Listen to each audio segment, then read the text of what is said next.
Aloha and welcome to Living in Power today. What if the exhaustion you've been blaming yourself for is actually your nervous system asking for help? I'm your host, Susan. Welcome back to our current subscribers. And if you haven't yet, be sure to hit that subscribe and notification bell so you can stay in touch when the next video drops. Today is our first lesson in burnout recovery for level 1 ASD adults 40 plus. It's a nervous system safe coaching course. So maybe you've called it stress. Maybe you called it laziness. Maybe you've wondered why you can't keep up with the way you used to. Now, in this lesson, we're going to gently explore why this may be more than stress and why understanding burnout is the first step towards recovery. So Module 1 overview today is what is burnout? The lesson we're going to cover today is Lesson 1, This is More Than Stress. And so by the end of this module, you will understand what burnout really is, why it happens, and how it affects you. So you begin the journey towards recovery with compassion. Now, what burnout really is, I want to begin by naming something that many autistic and AuDHD adults have felt for a very long time, but may not have always had the words for. Burnout is not just being tired. It's not simply having a bad week. And it's not a sign that you are weak, lazy, or failing. Burnout is deeper than that. It's a state of deep physical, emotional, and mental exhaustion.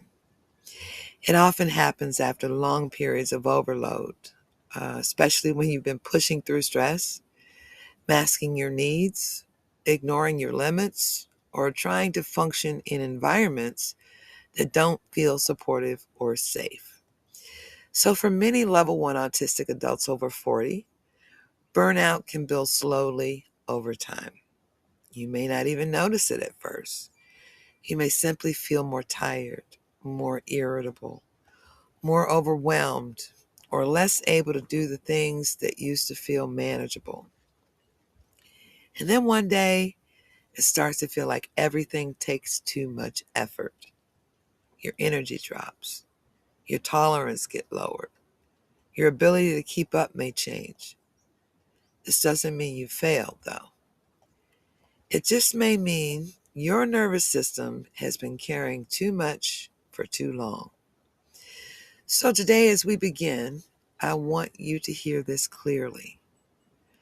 Burnout is not weakness. It is a sign that your system needs support, not more pressure.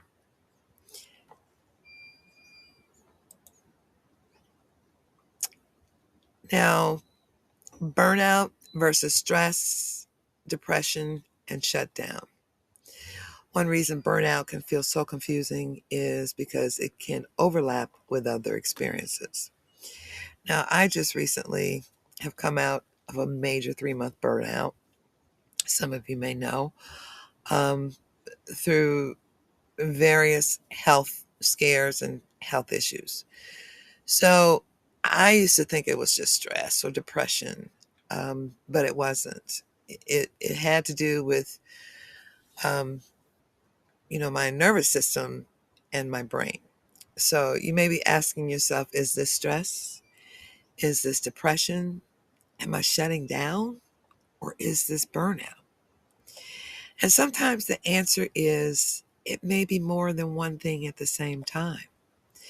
Stress usually feels intense, but it may improve with rest, time off, or a break from the immediate pressure. Burnout is different, though. Burnout often lingers. It doesn't always go away just because you got some sleep or took a day off. The exhaustion can feel heavier, deeper, and more persistent. Now, depression often affects mood, hope, and interest. It can bring sadness, numbness, or a loss of motivation. Burnout can also include some of these feelings too, but burnout is often strongly connected to long-term overload and depletion. Now, shutdown is another important experience to understand. Shutdown can happen when your nervous system becomes overwhelmed and begins pulling inward. You may go quiet, freeze up, lose words, or feel unable to respond. Shutdown is not a failure. It is a nervous system response to overload. So burnout, stress, and depression and shutdown can overlap. And that's why uh, part of why self-understanding matters so much. So when you can begin to recognize the differences, you can respond to yourself with more compassion and more accuracy. So instead of asking, why am I like this? You can begin asking, what is happening in me? And what kind of support do I need? Now we're going to talk about how long-term overload affects body, mind, and emotions. Now, burnout affects the whole person. It doesn't just drain your energy. It can touch your body, your mind, your emotions, and even your sensory tolerances.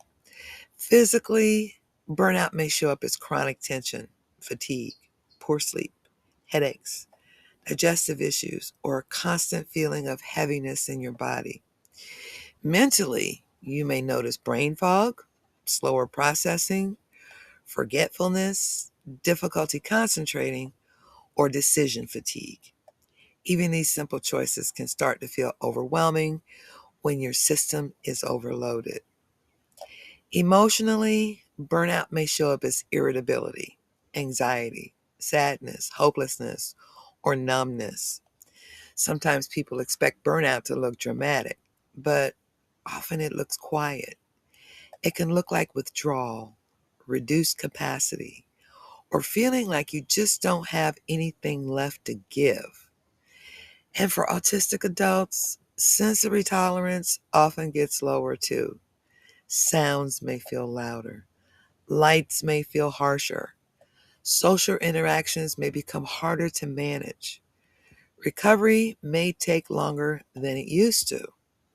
This is why it's so important not to reduce burnout to just being tired. Burnout affects the whole person. And when the whole person is affected, healing needs to be gentle, supported, and realistic. Not harsh, not shaming, not based on pushing harder. Why rest doesn't always restore you. So a lot of people assume rest would fix burnout, right? It's supposed to fix everything. And while rest absolutely matters, burnout recovery often needs more than sleep or a short break. That can be frustrating, especially if you've already tried resting and you still don't feel restored. I just went through that and rest didn't help. I didn't feel any better. But the reason is that burnout is often deeper than ordinary tiredness. If your nervous system has been living in long-term overload, then a little rest may help, but it may not fully undo what has been building over time. You may be carrying sensory depletion, social exhaustion, emotional fatigue, decision fatigue, the strain of constant self-monitoring, the pressure of meeting responsibilities while feeling increasingly depleted. That kind of exhaustion doesn't always disappear with one weekend off. Recovery may require reduced demands. It may require more support. It may also require safer routines for yourself, better boundaries, lower sensory strain, and more compassion than you've been giving yourself. This is why burnout recovery is not about bouncing back quickly. Let's throw that out. That's a neurotypical thought that just doesn't work for us. It's about creating the conditions your nervous system actually needs. Sometimes healing begins when you stop asking, why am I not better yet? And start asking, what has my body and mind been missing? because rest helps. But for burnout recovery, it often needs safety, support, and more time. Awareness is the first step towards recovery, though. So the first step towards recovery is awareness, not fixing, not forcing, not pressuring yourself to immediately do something different. Just awareness. Awareness means beginning to notice your signs. Write them down. What happens in your body when you're overloaded? What happens in your emotions? What happens in your thinking? What drains you? And what helps you recover? When you notice those patterns, you begin replacing shame with understanding. And that matters because many autistic adults have spent years criticizing themselves for what were actually signs of overload. Awareness helps you pause and say, this is not me failing. This is my nervous system telling me something. This is information. You may begin noticing early signs before full overwhelm happens. You may begin learning what your body needs sooner. And you may begin responding to yourself with more compassion. So recovery begins with noticing, not judging. It begins with telling the truth about what you're feeling and honoring what your system has been trying to say, not just I'm fine. This is where change starts, not from shame, but from understanding.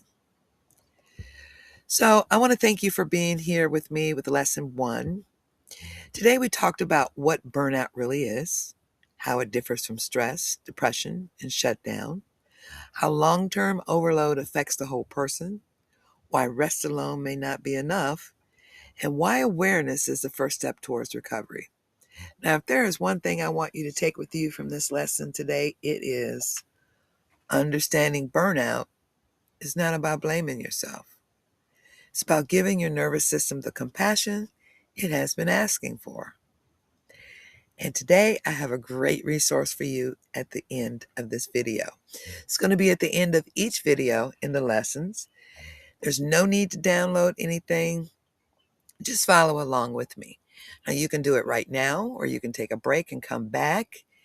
I'm going to go through This Is More Than Stress guided reflection with you today. And just relax and listen to the first time around. So, like I said, it's not required, but it is a great way to put into action the healing steps on your burnout recovering journey. Right away, you've heard the video. Now you can kind of solidify what your nervous system may be telling you. So let's get started. First off, how to use this reflection. So just grab a notebook, journal, notes app, or your computer, your phone, or whatever. Just simply pause and reflect. You don't have to answer everything. Pause when you need more time. Skip anything that feels like it's just too much for you right now. Your pace is the right pace. Let's go over what burnout really is again. So, the first reflection prompt you're going to look at is, what words have I been using to describe my exhaustion? They could be stress, laziness, overwhelm, depression, or just tired. Whatever words that pop in your head, write those down. Because think of it as this: my exhaustion is information. I do not have to judge it today. The next step would be to look at burnout versus stress, depression, and shutdown. Again, you can stop the video at any point in time and do these steps or come back later. So lately, my exhaustion has felt most like, you can choose all of the above, however many you want: stress, burnout, shutdown, sadness or depression, overload, a mix of several things. And it's okay to say, I'm not sure yet. The goal isn't diagnosis. The goal is compassion and awareness. Your next step would be body, mind, and emotions. Where do I notice burnout the most right away? Is it your body, your mind, emotions, sensory tolerance, social energy, daily tasks, or all of the above? You can also add in anything else that you're noticing. Burnout can affect the whole person. Keep in mind to notice without judging. Why rest always doesn't restore you. What kind of rest or support might I need more of? Is it physical rest, mental rest, sensory rest, decision making rest, emotional rest, rest from pretending I'm okay, or social rest? Masking and code switching and all of these terms, you can throw those in there too, because those are some of the things that we often deal with. Burnout recovery often needs safety, support, and time. So make sure you're in a safe space, that you have support around you in the systems. If you don't, try and develop those, and taking the time out to rest, and often notice these things. Body, mind, and emotions. Where do I notice burnout the most right now? Is it your body, your mind, your emotions, sensory tolerance, social energy, daily tasks, or all of the above, or anything else? Burnout can affect the whole person. Again, notice without judging. And in a gentle closing, because we're treating ourselves gently today, before lesson 2, which is masking has a cost, I want you to choose one gentle sentence to take with you. My exhaustion is information. I do not have to judge myself today. Recovery begins with noticing. I can take one gentle step at a time. Choose one of those, whichever resonates with you, that really popped out with you, and that describes your experiences. So next we'll explore how masking contributes to burnout. And that's in lesson 2, and that will come next week. Because I'm recovering just like you from burnout, which included medical burnout, work burnout, physical, emotional, all of the exhaustion, I decided that one video a week is all that my body and mind and spirit can do. And that may be all that you can deal with too. So let's continue our gentle recovery and choosing your next supportive step. Here you'll see the last video and the next video. Um, the next video will be lesson 2. Um, that may not be available today, but it will be available next week. Keep an eye out for um, when the next video drops, and then these will fall in line. So I'm Susan Peters Chesley from Living in Power Today. Remember, calm, clarity, and consistent steps leads you into your continuation of your gentle recovery from burnout. Aloha.